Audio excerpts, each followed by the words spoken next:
Hello friends, start करते हैं अपन नाबार्ड का आज इंग्लिश का पेपर। जो इंपॉर्टेंट क्वेश्चंस रहने वाले हैं वही मैं यहाँ पे पोस्ट करने वाला हूँ। बाकी जो क्यूटी है, रीजनिंग है और जीके है, इसके रेगुलर मैं पोस्ट कर रहा हूँ। जिन्होंने अभी तक चैनल को सब्सक्राइब नहीं किया है वो चैनल को सब्सक्राइब कर ले, ताकि ऐसी वीडियो आपको मिल सके और नाबार्ड का एग्जाम आपका क्लियर हो जाए। ओके, तो यहाँ पे कुछ इंपॉर्टेंट क्वेश्चन ही मैं लेने वाला हूँ, तो स्टार्ट करते हैं अपन। ओके, तो देखो यहाँ पे फर्स्ट बोला है, यहाँ पे choose the correct best phrase for the word replace. Okay, तो यहाँ पे बेस्ट वर्ड अपने को चॉइस करना है, रिप्लेस द अंडरलाइन पोर्शन। तो यहाँ पे बोला है she was very angry about the decision. तो यहाँ पे जो एंग्री है वो क्या है, यहाँ पे इसको रिप्लेस करना है। एंग्री मतलब इनडायरेक्टली क्या है, एक निगेटिव पोजीशन दिखाती है। तो यहाँ पे देखो चार ऑप्शंस अपने को दिए हैं, अपसेट दिया है, एंथोसिस दिया है, इंडिफरेंस दिया है, एक्साइटेड दिया है। तो एंग्री अगर है तो एंग्री के लिए यहाँ पे अपसेट वर्ड जो है वो सिनोनिमस है एंग्री का, तो is a best for replacement. मतलब यहाँ पे जो आएगा वो क्या आएगा, she was very upset about the decision. Next है second, replace the phrase with the best option. तो यहाँ पे जो सेंटेंस है वो है the team work hard to complete the project. तो हार्ड मतलब इनडायरेक्टली डिलीजेंट, मतलब इनडायरेक्टली यहाँ पे जो दिया है ऑप्शंस, तो यहाँ पे देखो क्या दिया है, डिलीजेंटली दिया है, लेजीली दिया है, स्लोली दिया है, रैंडमली। तो हार्ड वर्किंग और जो बोलते हैं केयर एंड एफर्ट्स अगर करते हैं तो वो होता है डिलीजेंट। तो यहाँ पे जो वर्ड है डिलीजेंटली, ये इसका क्या है, करेक्ट आंसर है। The team work diligently to complete the project. Okay, next third है choose the best filler for the sentence. तो यहाँ पे देखो क्या बोला है, he was not only late for the meeting but he also forget to bring. तो यहाँ पे देखो कुछ तो भी इसने फॉरगेट मतलब कुछ तो भी भूल गया है वो, लेकिन कुछ तो भी मतलब क्या एग्जैक्ट पता नहीं है, मतलब इनडायरेक्टली यहाँ पे समथिंग मतलब कुछ तो भी। तो यहाँ पे देखो क्या आएगा, he was not only late for the meeting but he also forgot to bring something। इसलिए करेक्ट आंसर क्या है इसका, समथिंग का। समथिंग जो है वो अनस्पेसिफाइड आइटम, मतलब कुछ तो भी उसने स्पेसिफाई नहीं किया है कि मैं मोबाइल भूल गया, फोन भूल गया, बैग भूल गया, ऐसे कुछ डिफाइन नहीं किया, मतलब कुछ तो भी उसने डिफाइन नहीं किया, इसलिए वहां पे क्या आएगा, समथिंग। ओके, नेक्स्ट फोर्थ है fill in the blanks। she has been studying French 3 years। अब डैश जो है यहाँ पे अपने को फिल करना है। तो अगर कोई भी स्टडी अगर करते हैं और कोई भी ईयर को अगर मेंशन करना है तो वहां पे फॉर का यूज करते हैं, फॉर ड्यूरेशन। तो यहाँ पे जो सेंटेंस होगा उसके लिए आंसर है फॉर। तो she has been studying French for 3 years। Okay, next fifth है आइडेंटिफाई द ऑड सेंटेंस। अब यहाँ पे ऑड सेंटेंस देखना है। तो यहाँ पे देखो the cat catch the mouse, the sun rise the east, he enjoy reading books, the dog can quickly. तो यहाँ पे देखो जो सेकंड वाला ऑप्शन है the sun rises in the east, ये जो है ये एक नेचुरल एक्टिविटीज डिफाइन कर रहा है, इसलिए ये इसका ऑड मैन आउट। बाकी जो है वो animals related describe action perform की है, लेकिन जो सन है वो राइज इन द ईस्ट मतलब ये क्या है, एक नेचुरल एक्टिविटी परफॉर्म की है, इसलिए वो उसका ऑड मैन आउट है। Okay, next six, which sentence does not belongs. अब यहाँ पे देखो फर्स्ट है she love paint, he play guitar, they went for swim, the cake was delicious. अब यहाँ पे आपको ही समझ में आएगा कि ये जो है वो ऑड मैन आउट है। क्यों? क्योंकि यहाँ पे जो है ये कुछ एक्टिविटीज डिस्क्राइब कर रही, पेंट गिटार स्विम,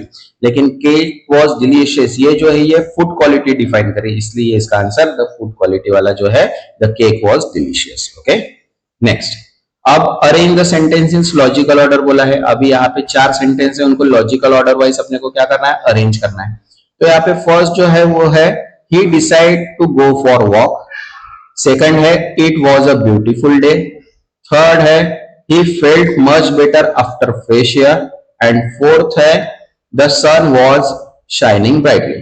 तो इनडायरेक्टली यहाँ पे एक एक्टिविटी पूरा सेंटेंस है कि सेकंड जो है it was a beautiful day, मतलब सबसे पहला आएगा it was a beautiful day. अगर ब्यूटीफुल डे है तो सन वॉज शाइनिंग ब्राइटली, अगर सन वॉज शाइनिंग ब्राइटली है तो he decide to go for walk, and अगर गो फॉर वॉक है तो much better after some fresh air, इसलिए इसका क्या करेक्शन है, BDAC। ओके, समझा? नेक्स्ट 8, अब यहां पे बोला है choose the correct word to fill in the blanks. तो अब देखो यहां पे बोला है the result were dash expected. तो the result were better, better is a comparative form, okay, इसलिए आंसर क्या आएगा यहाँ पे, the result were better than expected, okay. 9, he has a talent dash music. अब कोई भी अगर करेक्ट एक्सप्रेशन डिफाइन करना है टैलेंट के लिए, यहाँ पे अपन यूज करते हैं फॉर, तो indirectly he has a talent for music, okay. Next 10th आएगा, what can be inferred from the following sentence. अब यहां से निकालना है कि और निकालना है कि क्या इन्फर्ड है यहाँ पे, ओके। अब यहाँ पे सेंटेंस दिया है, despite the rain the event was huge success.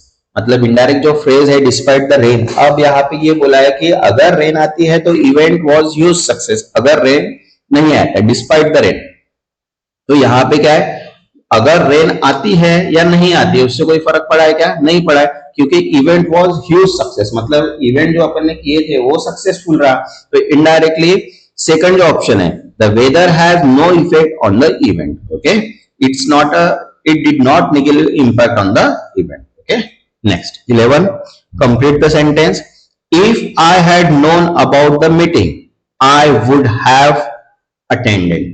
If I had known about the meeting, I would have been attended. तो attend जो है वो past conditional structure है क्योंकि ed लगा है यहाँ पे, ओके। जब ed लगता है तो वो past में चला जाता है, तो यहाँ पे if I had known about the meeting, I would have attended, okay.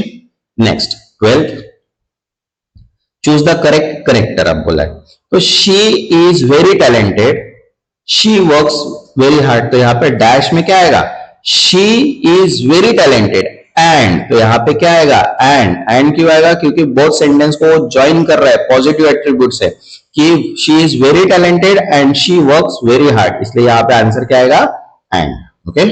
Next 13, fill in the blanks with the appropriate connector, he was tired dash, he decided to take a nap। अब यहाँ पे देखो therefore है, although है, unless है, since, तो यहाँ पे therefore is a correct logical sequence आएगा, क्यों, he was a tired therefore इसीलिए he decided to take a nap, okay। next 14, what would be the best conclusion for this paragraph। अब यहाँ पे पैराग्राफ दिया और उसका कंक्लूजन हमें निकालना है, तो देखो क्या बोला है, regular exercise has numerous benefit, regular exercise करोगे तो उसके बेनिफिट्स है, it can help improve physical health, physical health improve होती है, boost mental clarity, mental clarity boost होती है, इंक्रीज ओवरऑल हैप्पीनेस, मतलब इनडायरेक्टली एक्सरसाइज रिगार्डिंग कुछ दिया है, तो यहाँ पे देखो सेकंड जो ऑप्शन है, पीपल शुड एक्सरसाइज डेली, तो कंक्लूजन इज अलाइक कि पीपल अगर डेली एक्सरसाइज करेंगे तो उसके ज्यादा बेनिफिट है, फिजिकल हेल्थ इंप्रूव होगी, मेंटल क्लैरिटी आएंगे और ओवरऑल हैप्पीनेस आएगा, okay. Next 15, choose the best concluding sentence. अब यहाँ पे बोला है, सेंटेंस दिया है, learning a new language open up many opportunity, मतलब इनडायरेक्टली अगर तुम मल्टीपल लैंग्वेज अगर सीखते हो तो तुम्हारे लिए अपॉर्चुनिटीज ज्यादा है, तो यहाँ पे देखो bilingualism can enhance the career, bilingualism means indirectly क्या है कि इनडायरेक्टली यहाँ पे मेनी लैंग्वेजेस अगर देखते हैं तो उसको बोलते हैं बिलिंगुअलिज्म, मतलब इंटरनेशनल लोकल लैंग्वेज जो होती है उसको मल्टीपल लैंग्वेज अगर बोल सकते हैं, तो multiple language can enhance career prospect, okay. Next 16 दिया है, what does the phrase verb give up means, give up मतलब छोड़ देना, स्टॉप ट्राइंग, तो यहाँ पे जो सेकंड ऑप्शन है वो बेस्ट है कि to stop trying, okay. Next 17, choose the correct meaning of look into, look into मतलब इन्वेस्टिगेट करना, एग्जामिन करना, तो फर्स्ट ऑप्शन यहाँ पे करेक्ट है कि टू एग्जामिन और to investigate. Next identify the misspelled word, अब यहाँ पे देखो अकोमोडेट दिया है, डेफिनेटली दिया है, रिसीव दिया है, सेपरेट दिया है, तो जो डेफिनेटली की स्पेलिंग है वो यहाँ पे मिसिंग है, ओके। तो डेफिनेटली स्पेलिंग देखो यहाँ पे DEFINITELY, ये डेफिनेटली करेक्ट स्पेलिंग है, यहाँ पे जो करेक्ट स्पेलिंग है वो क्या है, रॉन्ग दी हुई है, ओके।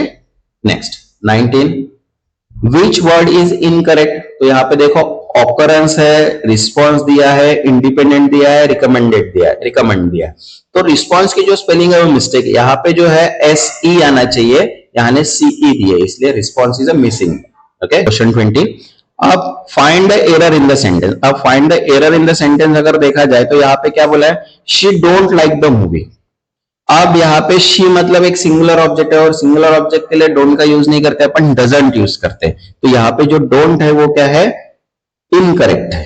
ओके, एरर्स है इसमें। Okay, next 21, identify the mistake. अब यहाँ पे बोला है ही रन वेरी फास्ट, तो ही रन वेरी फास्ट नहीं होता, ही रन्स वेरी फास्ट।